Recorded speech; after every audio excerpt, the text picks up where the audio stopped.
સતત વધી રહી છે। માથાનો દુખાવો બની ચૂકેલી આ ટ્રાફિકની સમસ્યાનો હવે એઆઈ એટલે કે ઓટો ઇન્ટેલિજન્સથી ઉકેલ આવશે તેવું લાગી રહ્યું છે। અમદાવાદ ટ્રાફિક પોલીસ હવે એઆઈની મદદથી નિયમ તોડનારાઓને ઝડપી લેશે અને ઘરે બેઠા જ દંડ ફટકારી દેશે। કઈ રીતે ટ્રાફિકનો નિયમ ભંગ કરનારા એઆઈની મદદથી ઝડપાશે તે ખાસ જુઓ।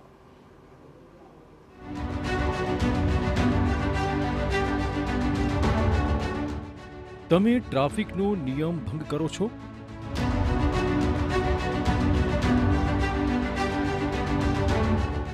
તમને પોલીસ પકડીને દંડ ફટકારે છે?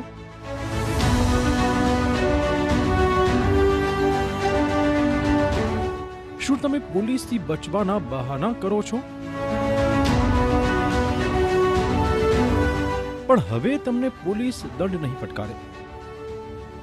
ના, આ સાંભળીને હરખાવાની જરાય જરૂર નથી, કેમ કે આર્ટિફિશિયલ ઇન્ટેલિજન્સ એટલે કે એઆઈ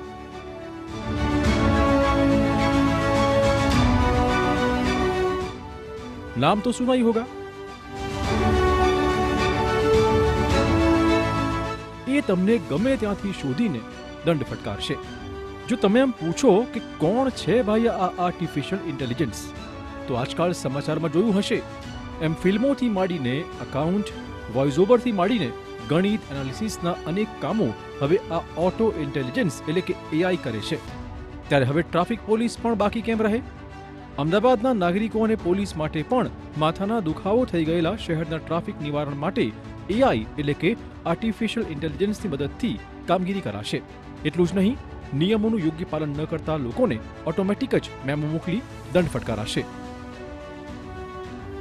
અમદાવાદ ટ્રાફિક પોલીસ વિભાગમાં અમદાવાદ શહેરની હદ વિસ્તારમાં આવતા તમામ પોલીસ સ્ટેશન દીઠ 2 મોબાઈલ સેટ આપવામાં આવ્યા છે, જે જાહેર માર્ગ પર તૈનાત કરાશે। આ મોબાઈલ દ્વારા દર 9 સેકન્ડના વિડીયોનું ઓટોમેટિક સર્વેલન્સ કરાશે અને ત્યારબાદ હેલ્મેટ ન પહેરનાર, સિગ્નલ તોડનાર, નિયત કરતાં વધુ સવારી, સીટ બેલ્ટ ન પહેર્યો હોય તેવા લોકોનું સ્ક્રીનિંગ કરાશે। નિયમ પ્રમાણે 24 કલાકની અંદર મેમો આપવામાં આવશે। પોલીસનું માનવું છે કે એઆઈથી થનારા આ કાર્યમાં પારદર્શિતા આવશે અને વિભાગમાં ભરોસો વધુ મજબૂત બનશે। આ ડેશ કેમ મોબાઈલ છે અને ડેશ કેમ મોબાઈલનો ઉપયોગ છે કે અમે આવા 4 રસ્તા પર એને અમે મૂકીએ છીએ અને એમાં જે ટ્રિપલ સવારી છે, હેલ્મેટ વગરના છે અને પ્લસ રોંગ સાઈડ આવવાવાળા છે, તો એમાં 9 સેકન્ડના આમાં વિડીયો અપલોડ થાય છે અને વિડીયો અપલોડ થાય છે એ સીધું સર્વરમાં જાય છે અને પછી એઆઈ બેઝમાં જાય। એઆઈ બેઝમાંથી પછી કયા પ્રકારનું વાયોલેશન છે એ ચેક થાય છે અને પછી એનઆઈસી દ્વારા સીસીટીવી કંટ્રોલ રૂમમાં મૂકવામાં આવે છે। ત્યાં પણ અમારા ઓપરેટર ત્યાં હાજર જ હોય છે અને ઓપરેટર દ્વારા ફરીથી એકવાર ચેક કરવામાં આવે છે કે કયા પ્રકારનું વાયોલેશન છે, પછી એ ચેક કર્યા બાદ ઈ ચલણ જનરેટ કરવામાં આવે છે। આમ તો શહેરની ટ્રાફિક વ્યવસ્થા વિશે અનેક વખત મંથન થયું છે। હાઈકોર્ટે પણ ટ્રાફિક સમસ્યાનો ઉકેલ માટે પોલીસે દિશાનિર્દેશ આપ્યા હતા। ત્યારે હવે આ દિશામાં નવી પહેલ થઈ છે।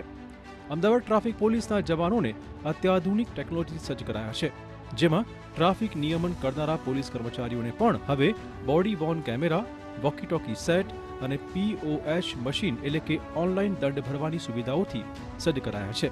જો કોઈ વ્યક્તિ નિયમ ભંગ કરે છે અથવા સિગ્નલ તોડે છે અને એક જગ્યાએથી બીજી જગ્યાએ મેસેજ ફોરવર્ડ કરીને તેને પકડવા માટે વોકી ટોકી ખૂબ મદદરૂપ સાબિત થશે। આ ઉપરાંત આ ગુનાના ટેકનિકલ એનાલિસિસ માટે અને પુરવાર કરવા માટે બોડી વોર્ન કેમેરાની કામગીરી મહત્વની સાબિત થશે। પકડી પાડ્યા બાદ દંડનીય કાર્યવાહી માટે જો ઓનલાઈન પેમેન્ટ કરવાનું હશે તો તાત્કાલિક જ સ્થળ પરથી ઓનલાઈન પેમેન્ટ પણ થઈ જશે। આમ ટ્રાફિક સમસ્યાને લઈને હવે પોલીસ પણ હાઈટેક થઈ ગઈ છે। અત્યારે જે મોબાઈલ ફોન ફાળવવામાં આવ્યા છે એ એઆઈ બેઝ છે, એના કારણે ઓટોમેટિક કાર્યવાહી થાય છે, ઈ ચલણ ઓટોમેટિક જનરેટ થતા હોય છે।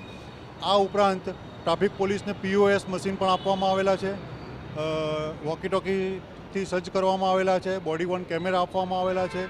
આ બધા સાધન સામગ્રીના કારણે જે મેન પાવર છે એ મેન પાવર ઓછો હોય છતાં પણ પોલીસ સારી રીતે કામગીરી કરી શકે છે અને ટ્રાફિક નિયમન માટે અને દંડનીય કાર્યવાહી સારી રીતે કરી શકે છે। આમ પોલીસ હવે તો એઆઈનો ઉપયોગ કરીને હાઈટેક થઈ રહી છે। આગામી દિવસોમાં અમદાવાદ શહેરને ટ્રાફિકમાંથી કેવી રીતે ને કેટલી મુક્તિ મળે છે તે જોવું રહેશે। અને હા, સૌથી મહત્વપૂર્ણ વાત એ છે કે નાગરિકો કેટલા સ્વયંશિસ્તમાં રહે છે તે પણ મહત્વનું છે। અમદાવાદ શહેર ટ્રાફિકની સમસ્યા તમામ લોકો માટે માથાના દુખાવા સમાન છે। એ ચાહે પોલીસ તંત્ર હોય કે ચાહે નાગરિકો હોય, આ ટ્રાફિકનો સામનો તમામ લોકો કરતા રહે છે। ગુજરાત હાઈકોર્ટની ટકોર બાદ ટ્રાફિક પોલીસ આખરે અદ્યતન થઈ છે। તમામ પોલીસ કર્મચારીઓને વોકી ટોકી સેટ, આ ઉપરાંત બોડી વોર્ન કેમેરાથી સજ્જ કરવામાં આવ્યા છે। ન માત્ર એટલું, પરંતુ આર્ટિફિશિયલ ઇન્ટેલિજન્સની મદદથી હવે જે તમામ કામગીરી છે તે કરવામાં આવશે। મોબાઈલ તમામ પોલીસ સ્ટેશનોમાં ફાળવવામાં આવ્યા છે, જેના કારણે જે પણ સમસ્યા છે એ ચાહે ઓવરસ્ટેપિંગની વાત હોય, ટ્રિપલ સવારીની વાત હોય કે પછી સિગ્નલ તોડવાની વાત હોય, આર્ટિફિશિયલ ઇન્ટેલિજન્સની મદદથી ઓટોમેટિક જે મેમો છે તે જનરેટ થશે। તેના કારણે જે કામગીરી છે તેમાં પારદર્શકતા પણ આવશે અને પરિણામે ટ્રાફિકમાં ક્યાંક ને ક્યાંક ઘટાડો પણ જોવા મળશે।